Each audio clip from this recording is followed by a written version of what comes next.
Hello, Oscar.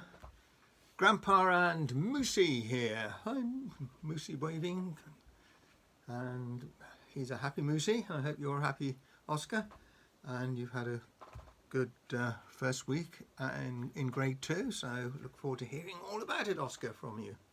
So I hope Mummy and Daddy are okay, and your little sister is fine too and having fun. Hope you're all having fun. And lots of love from me and from Granny, who's out doing some gardening, and Auntie Anna as well. Okay, well, we started reading some Mr. Men books, didn't we, last week? And we started on Mr. Nosey. So I'll continue.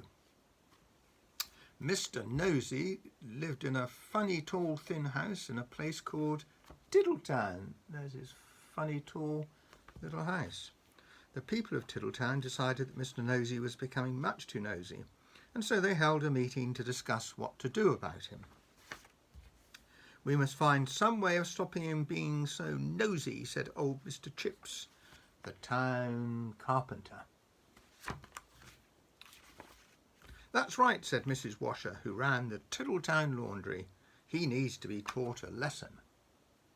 Mrs. Washer. "If only we could think of a way to stop him poking his nose into everything," said Mr. Brush the painter.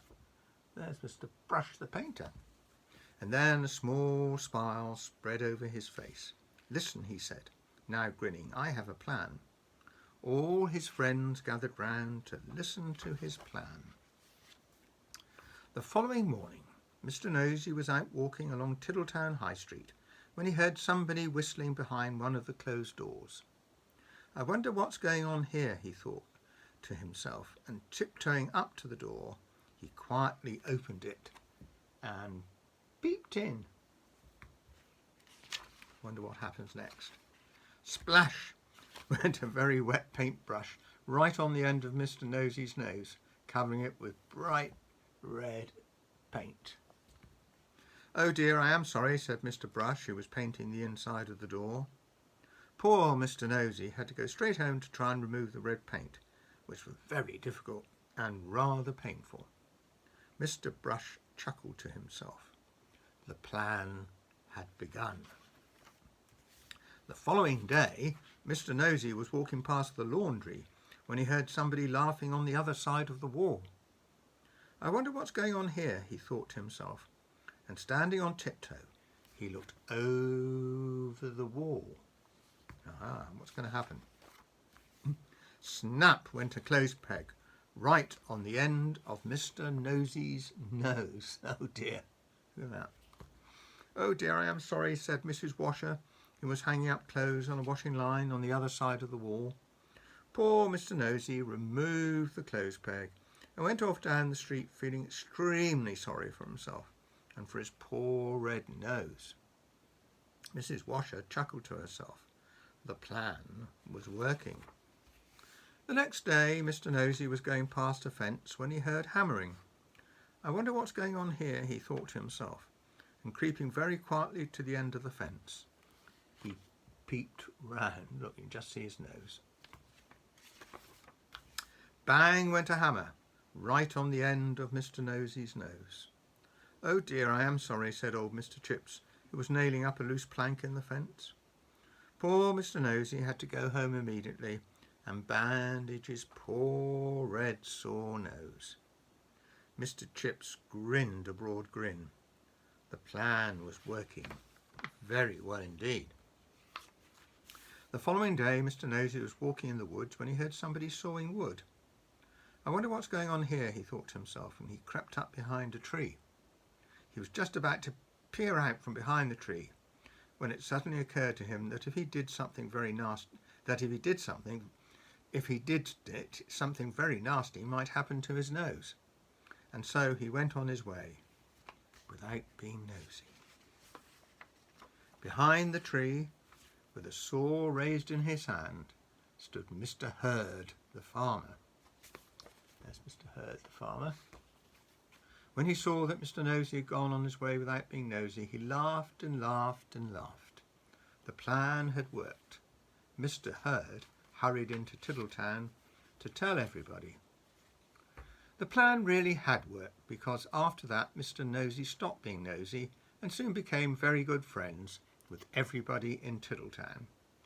And that is the end of the story, except to say that if you are ever tempted to be as nosy as Mr. Nosy used to be, you'd better expect one thing.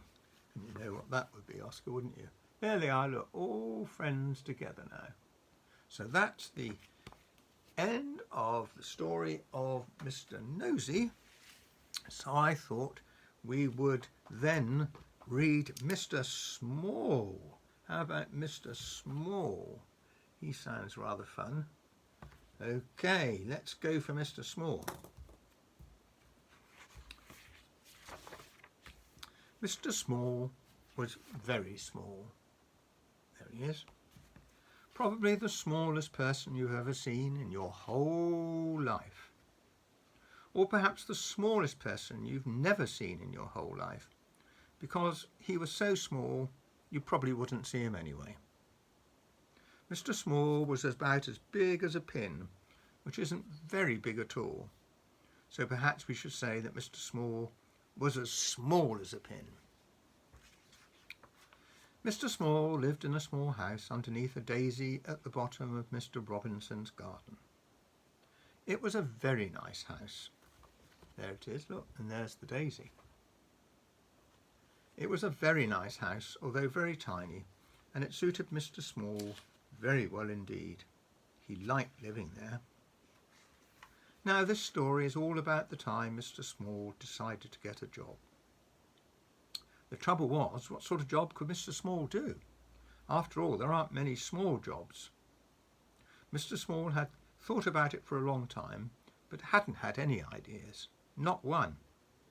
He was thinking about it now while he was having his lunch. He was having half a pea, 1 crumb, and a drop of lemonade. That's tiny, isn't it? There he is having his lunch. Not very much, Oscar. I think you'd probably want to eat a little bit more than that. Yeah, of course you would. Mr. Small thought and thought while he was eating his big lunch, but it was no use. Thinking just made him thirsty, so he had another drop of lemonade. I know, he thought to himself, after lunch I'll go and see Mr. Robinson and ask his advice. So after lunch he left his house and walked to Mr. Robinson's house at the top of the garden. It was quite a long walk for somebody as small as Mr. Small, and halfway there he stopped for a rest. He sat on a pebble. Pebble is what you pick up on the beach, Oscar, if you don't know. He sat on a pebble, feeling quite out of breath. There he is. Very tiny, isn't he? On a rather small, actually quite large pebble, I think. A worm crawled by and stopped. "Good afternoon, Mr. Small," said the worm. "Good afternoon, Walter," said Mr. Small to the worm, who he knew quite well. "Out for a walk, are you?" asked Walter. "Going to see Mr. Robinson," replied Mr. Small. "Oh," said Walter. "About a job?" added Mr. Small. "Oh," said Walter the worm again, and crawled off. Walter was a worm of very few words. Look, there he is sitting on the pebble talking to Mr. Worm. So what's going to happen next, Oscar? After he'd rested for a while, Mr. Small set off again and walked all the rest of the way to Mr. Robinson's house without stopping once. When he got there, he climbed up the steps to Mr. Robinson's back door. He knocked at the door. Nobody heard him. He knocked again at the door. Nobody heard him. The trouble was, you see, that if you're as small as Mr. Small, you don't have a very loud knock. There he is. So tiny, isn't he? Nobody's going to hear him. Mr. Small looked up. There, high above his head, was a doorbell. "How can I ring the bell when I can't reach it?" thought Mr. Small to himself. He started to climb up the wall, brick by brick, to reach the bell. He'd climbed up 4 bricks when he made the mistake of looking down. "Oh dear," he said, and fell. Bang! "Ouch," said Mr. Small, rubbing his head. There's Mr. Small falling from the wall. Does sound painful. Just then Mr. Small heard footsteps. It was the postman. He looks like a friendly postman, doesn't he? The postman came to the door, posted his letters, and was just about to leave when he heard a voice. "Hello," said the voice. The postman looked down. "Hello," he said to Mr. Small. "Who are you?" "I'm Mr. Small," said Mr. Small. "Will you ring the bell for me?" "Of course I will," replied the postman in answer to Mr. Small's question, and reaching out he pressed the bell with his finger. "Thank you," said Mr. Small. "My pleasure," said the postman, and off he went. Mr. Small heard footsteps coming to the door. The door opened. Look at the big feet now. Look at Mr. Small, he's so tiny. Mr. Robinson opened the door and looked out. "That's funny," he said. "I'm sure I heard somebody ring the bell." He was about to shut the door when he heard a little voice. "Hello," said the voice. "Hello, Mr. Robinson." Mr. Robinson looked down and down. "Hello," he said. "What are you doing here?" There we are, look. He's so tiny, isn't he, Mr. Small? "I've come to ask your advice," said Mr. Small to Mr. Robinson. "Well, Mr. Robinson, you better come in and have a talk." So there, look, there's Mr. Robinson, sat in his armchair with a cup of tea. Mr. Small followed Mr. Robinson into the house and perched on the arm of Mr. Robinson's favourite chair. He told him how he couldn't think of a job that he could do. Mr. Robinson sipped a cup of tea and listened. So there we are, look. I didn't see that to begin with, Oscar. Look, you can just see Mr. Small sat on the armchair, on the arm of the armchair. "So you see," Mr. Small explained, "how difficult it is." "Yes, I can see that," said Mr. Robinson, "but leave it to me." Mr. Robinson knew a lot of people. Mr. Robinson knew somebody who worked in a restaurant and arranged for Mr. Small to work there, putting mustard into mustard pots. But Mr. Small kept falling into the pots and getting covered in mustard. Silly Mr. Small, look at that. So he left the job. Mr. Robinson knew somebody who worked in a sweet shop and arranged for Mr. Small to work there, serving sweets. But that Mr. Small kept falling into the sweet jars. So he left that job. Fancy Small into sweet jars, cookies. Mr. Robinson knew somebody who worked in a place where they made matches and arranged for Mr. Small to work there, packing matches into boxes. But Mr. Small kept getting shut in the boxes with the matches. So he left that job. Silly. Mr. Robinson knew somebody who worked on a farm and arranged for Mr. Small to work there, sorting out the brown eggs from the white eggs. But Mr. Small kept getting trapped by the eggs. So he left that job. Wow, what's going to happen next? "What are we going to do with you, Mr. Robinson?" asked Mr. Small one evening.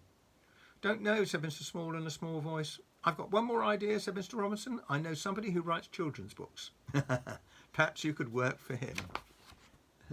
Look at that. And so the following morning, Mr. Robinson took Mr. Small to meet the man who wrote children's books.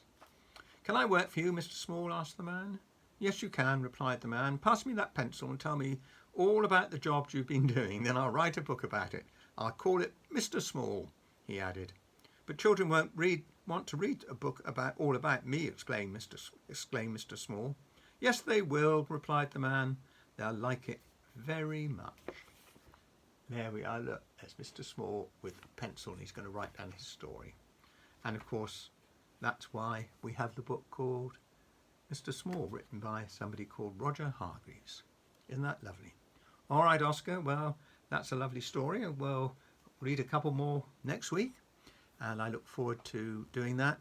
And I just hope you have a really great day and a fun week coming ahead in grade 2. That's so big, and I hope you're enjoying it, and we look forward to hearing all about it. So it's lots of love from me and Granny and Auntie Anna, and from Moosey, and lots of love to Mummy and Daddy, and hope we'll chat soon. Bye for now, Oscar. Have fun. Bye.